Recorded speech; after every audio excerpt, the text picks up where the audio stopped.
Acerca dessa pergunta, se o racionalismo prejudica a fé religiosa, eu posso responder com um contundente não. E eu vou demonstrar isso de maneira mais precisa lá na frente, especialmente na última pergunta.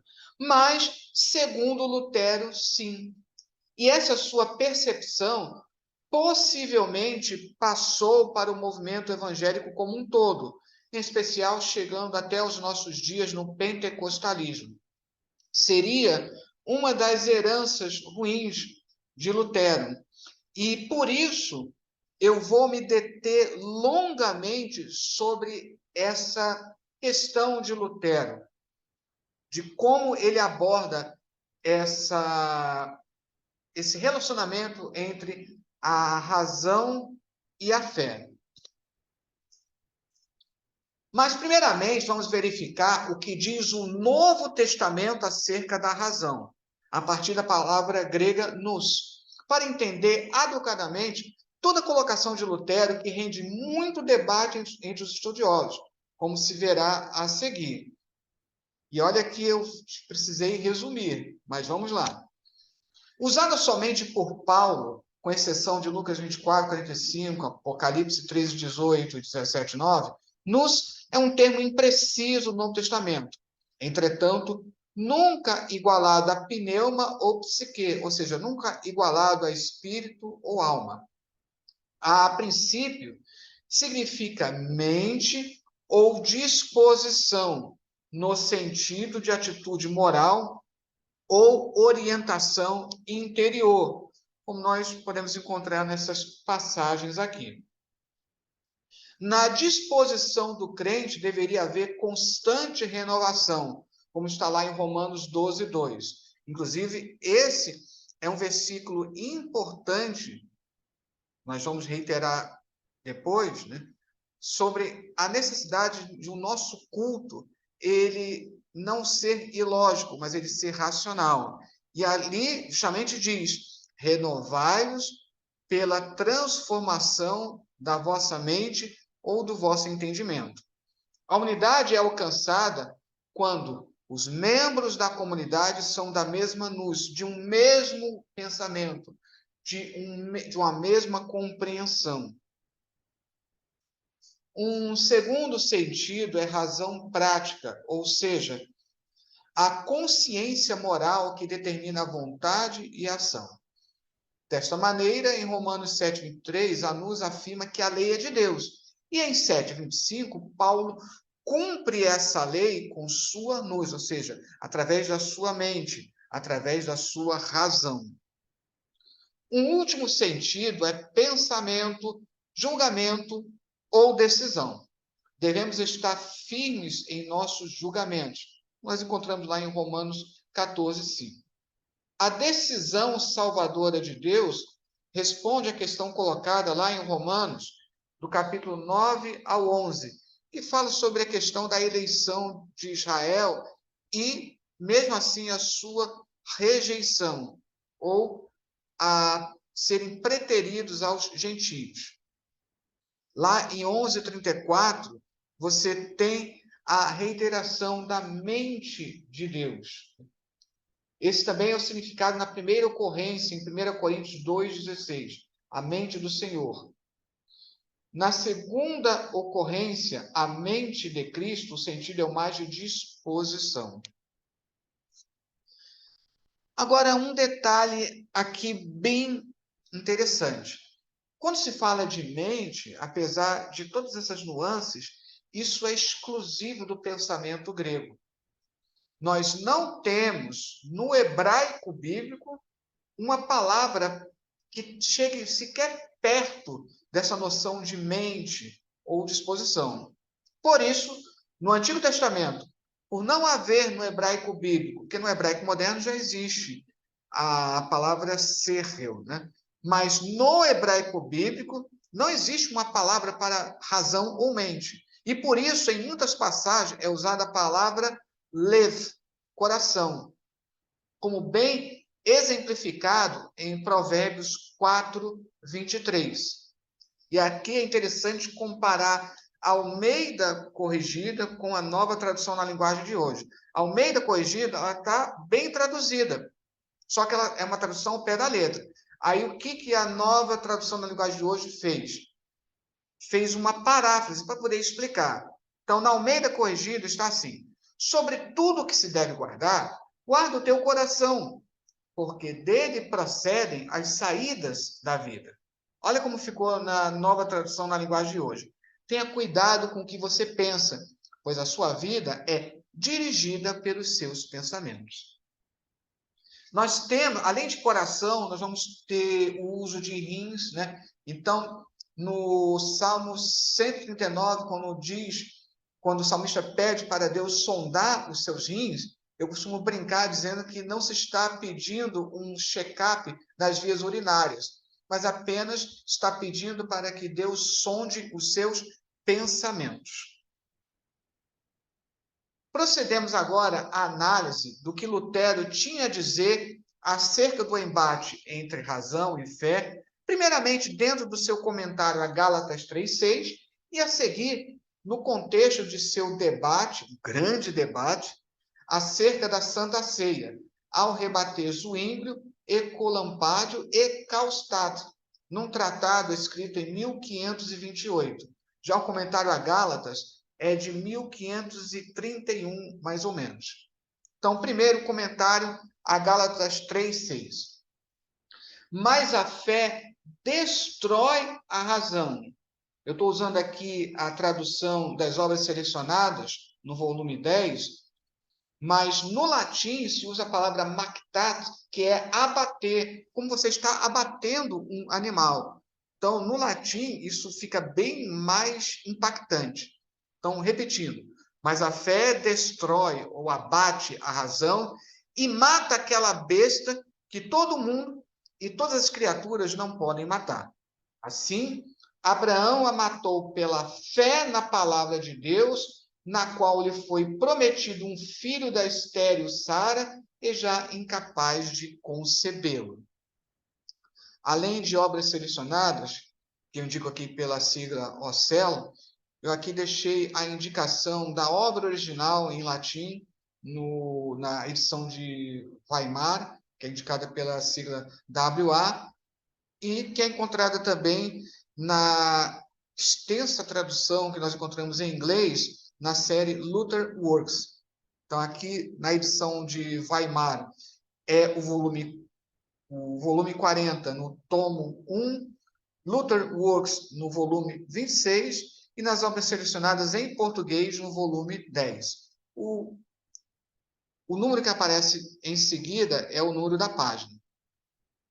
Sendo um comentário de Gálatas 3:6 como citação de Gênesis 15:6, lembrando Gênesis 15:6, e Abraão creu no Senhor e isso lhe foi imputado por justiça.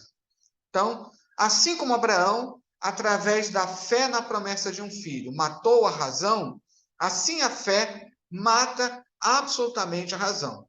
Aqueles que creem dizem a razão, fique quieto, ouça a palavra de Deus e creia. Esse é o comentário de Dieter, né, que é um grande especialista nas obras de Lutero. Agora, vamos falar do debate acerca da Santa Ceia e que rendeu a declaração mais problemática de Lutero.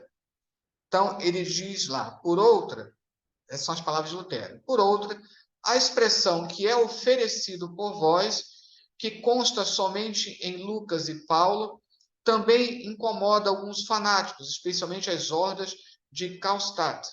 Alegam eles que, ao constar ali que é oferecido por vós, como se estivesse acontecendo agora, o corpo de Cristo não poderia estar na Santa Ceia, porque nem aquela oportunidade, nem agora seu corpo é dado e seu sangue derramado por nós.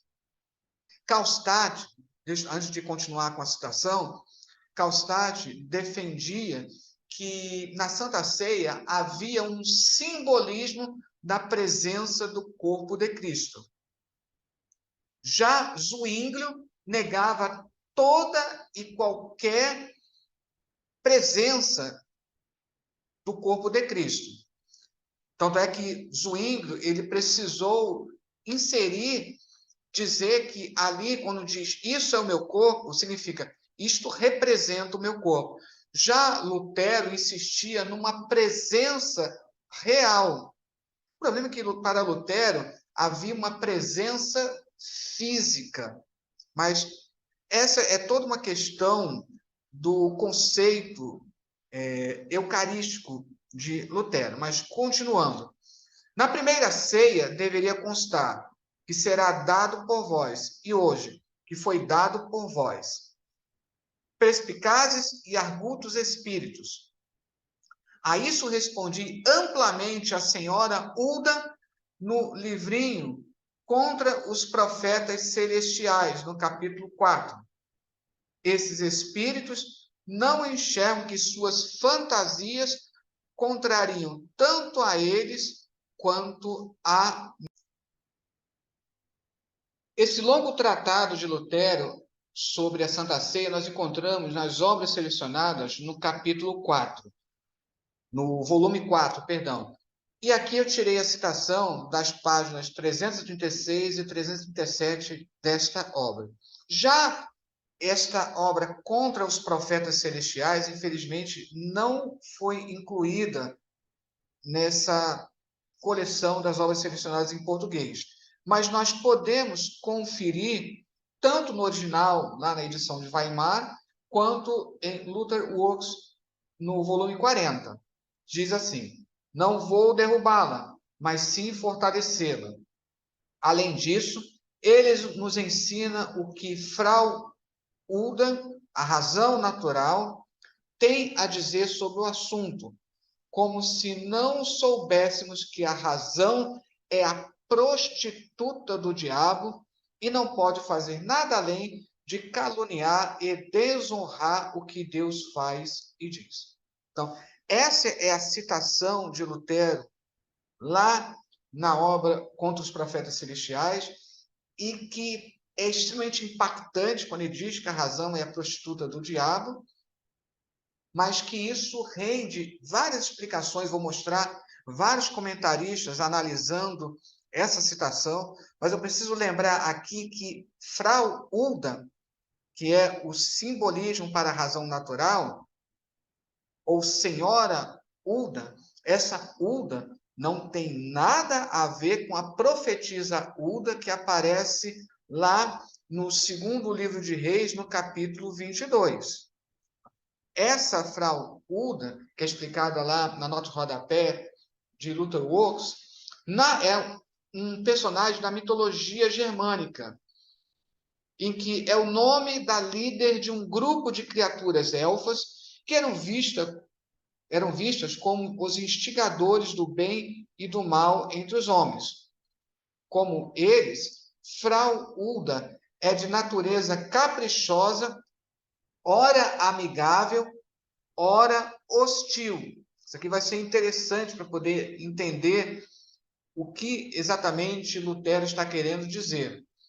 Especialmente nos tempos em que a desordem surge entre os homens. Isso aqui vai ajudar a explicar também, porque o contexto da obra Contra os Profetas Celestiais é justamente aquele contexto em que Lutero está falando das desordens que ocorrem em Wittenberg depois que ele precisou passar um tempo escondido no castelo de Wartburg. Ela pode, portanto, ser considerada como uma personificação da ordem e do raciocínio inteligente. No entanto, em questões de fé, Lutero considerava a razão como sedutora, portanto, como a prostituta do diabo. Então, essa declaração ela é tão impactante que é necessário aí vários comentaristas para poder entender. Vou trazer primeiro o pensamento, a explicação de Gerhard Eberling, que foi um grande especialista nas obras de Lutero. Ainda que, por um lado, possa enaltecer a razão como máximo desta vida, como algo até divino, temos ao lado disso sua dura assertiva de que a razão é a prostituta do diabo e nada sabe senão blasfemar e injuriar tudo quanto Deus fala e faz. Destarte a inimizade mortal entre fé e razão. A fé destrói a razão e mata a besta que céus, terra e todas as criaturas não conseguem eliminar. Mais especificamente, o motivo pelo qual a fé é tão difícil e a razão tão inadequada é um problema mais profundo do que a lógica. Aqui já é um outro comentarista, é até um grande biógrafo de Lutero, Roland Baton. Lutero muitas vezes criticou a razão e, consequentemente, tem sido retratado como um completo irracionalista em matéria de religião. Essa é uma compreensão bastante equivocada acerca do que ele quis dizer. A razão, no sentido da lógica, ele empregou até seus limites. E aí Roland Baton continua. Em Worms, a famosa dieta de Worms, quando ele precisou se defender diante do imperador. Em Worms e frequentemente em outros lugares, ele pediu para ser instruído a partir das escrituras e da razão. Nesse sentido, razão significava uma dedução lógica a partir de premissas conhecidas. E quando Lutero atacava a razão prostituta, ele queria dizer outra coisa. Bom senso, ou mau uso do bom senso, talvez seja uma melhor tradução. Vamos agora para agora uma especialista, né? Uma historiadora que fez a mais ampla biografia, mais atualizada também, de Lutero, Lindenhofer. Ela afirma assim: ele quer dizer que não se pode usar a lente da filosofia pagã para interpretar as escrituras. Aqui Lutero traça um paralelo interessante, ainda que impactante, sugerindo que o desejo sexual não é pior do que nenhuma outra atividade humana, ao comparar o exercício da filosofia com o prazer sensual. A filosofia precisa ser domada por um saudável respeito cristão pela razão. Com efeito, Lutero se referia repetidamente à razão como a meretriz. Agora, Philip Watson. De um ponto de vista, toda idolatria pode ser atribuída a ratio, razão, porque é pelo uso da razão que os homens tanto elaboram quanto procuram justificar suas concepções de Deus. É por causa disso que Lutero tantas vezes fala da razão em termos de desprezo e condenação que chocam seus leitores menos perspicazes. E assim também comenta um outro grande especialista em Lutero, Paul Alteus. A razão é um dom de Deus, um dote do Criador à humanidade. Deus nos concedeu razão em todos os sentidos. É o que Lutero cita aqui, segundo aqui a obra de Weimar. Mas o ser humano caído em pecado usa mal a força legítima de sua razão. A razão como tal, com sua capacidade lógica, técnica e cultural, não foi destruída pela queda, mas precisa servir ao homem pecador em seus desejos egoístas e autoglorificação. Por isso, a razão humana decaída é carnal. Voltando aqui ao Philip Watson, ele é que faz a mais detalhada análise, né, dessa questão de como Lutero ele tem essa questão da razão. Então, o que é mais importante, contudo, do que quaisquer palavras ríspidas que Lutero possa ter usado com respeito à razão, é o fato de que ele não a considera fora da esfera da redenção. Ela é posta a serviço de usos perniciosos pelos ímpios, de maneira que se torna uma inimiga do evangelho, da fé e do próprio Deus, mas nas mãos de crentes que são iluminados pelo evangelho, ela se torna o mais excelente instrumento. Deve ter ficado claro agora que, quando Lutero desacredita a razão, ele não ataca a faculdade do pensamento lógico, ou o poder de aprender, julgar e dissertar como tal. Ele está atacando o uso que os homens fazem dessa faculdade em assuntos que dizem respeito à religião, ou como ele diria, na questão da justificação. E ele está particularmente preocupado, é claro, com os raciocínios da teologia escolástica e da piedade popular católica a respeito de Deus e de seu procedimento com os homens. Quando ele está atacando a razão como prostituta do diabo, ele está se referindo à razão como ela era utilizada no período final da Idade Média. Fora da esfera da religião, entretanto, ele não tem nada de desairoso a dizer da razão, mas bem o contrário. E dentro dessa esfera, ele a critica unicamente quando é usada para manter doutrinas e práticas que, do seu ponto de vista teocêntrico, devem ser condenadas como idólatras.